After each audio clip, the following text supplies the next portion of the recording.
Olá, meus amigos. Essa semana estamos estudando um assunto extremamente importante. Eu diria que é o Na Mira da Verdade e a lição da Escola Sabatina nesta semana. Por quê? Porque nessa semana o tema é o seguinte: a morte de Jesus não aboliu a lei moral.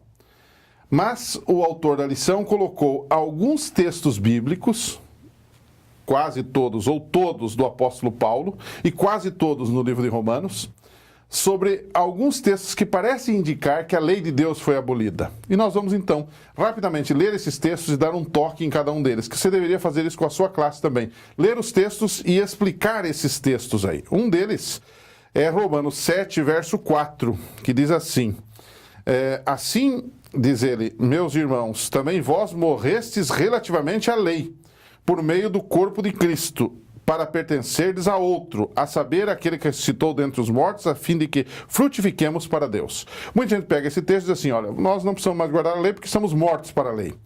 Na verdade, o que o apóstolo está falando aqui é de um novo relacionamento com a lei. Porque antes de você aceitar a Jesus, você se relacionava com a lei e a lei era um instrumento de morte e de condenação para você. É uma questão de função. A lei é como um espelho, ela mostra o seu pecado. E ela mostra Jesus como alguém que pode lhe perdoar os pecados. Mas, ao mesmo tempo, essa lei, mostrando o seu pecado e você permanecendo nele, o que acontece com você? Você está condenado e está morto. Então, o que ele está falando aqui é que, relativamente à lei, no sentido de que ela nos mostra o pecado e nós não atendemos esse pecado, nós estamos mortos de fato.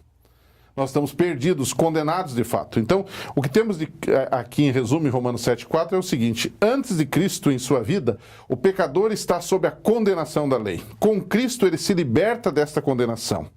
Paulo agora então está falando de um novo relacionamento com Deus, com a lei, mediante a fé. Um outro texto é o famoso texto de Romanos 8, 1 e 2. No capítulo seguinte diz assim: nenhuma condenação há para os que estão em Cristo Jesus, porque a lei do Espírito da vida em Cristo Jesus te livrou da lei do pecado e da morte. Então alguns pegam esse texto e dizem o seguinte: essa lei do pecado e da morte, ela era os 10 mandamentos. E quando falam isso, estão pensando exatamente no sábado. Era a lei de Moisés, ou coisa parecida. E a lei do Espírito da vida é a lei da graça. Agora nós estamos sob a lei de Deus. Não estamos mais debaixo da lei, mas debaixo da graça. Isso é um engano.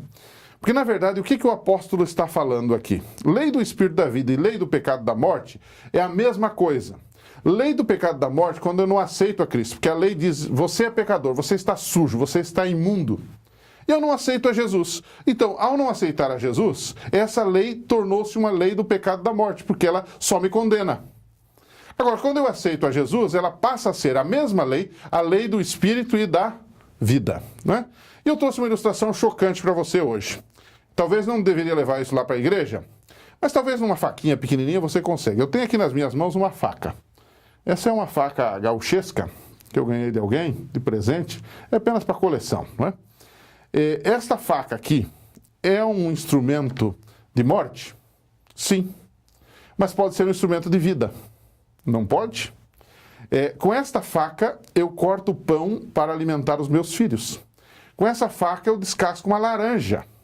Não é verdade? Com esta faca eu faço muitas coisas boas, mas com essa faca eu posso matar uma pessoa. Então, depende do quê? Depende da função da faca. O que você está fazendo com ela? O que eu quero dizer com isto? A lei de Deus tem duas funções. Uma delas é mostrar o nosso pecado e nos apontar a vida, que é Jesus Cristo. Essa é a função dela. Mas essa mesma lei, ela pode mostrar o nosso pecado e, por nossa desobediência, nós não nos voltarmos para Jesus Cristo. E quando não nos voltamos para Cristo, nós estamos perdidos. Então, aquilo que era lei do Espírito da vida passa a ser lei do pecado e da morte. Depende da sua aceitação e da minha aceitação. Ok? E vamos terminar, então, a 2 textos mais aqui. O outro texto é Romanos 4,15, não é?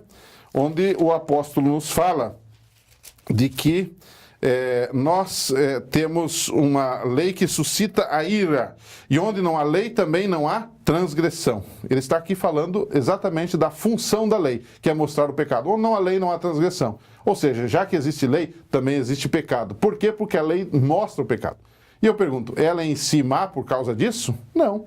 ela é uma bênção, porque ela nos mostra o pecado, mas depois ela também nos mostra Jesus Cristo, não é? E o último texto é Gálatas 3,13, onde o apóstolo Paulo fala da maldição da lei. E o que vem a ser a maldição da lei, não é?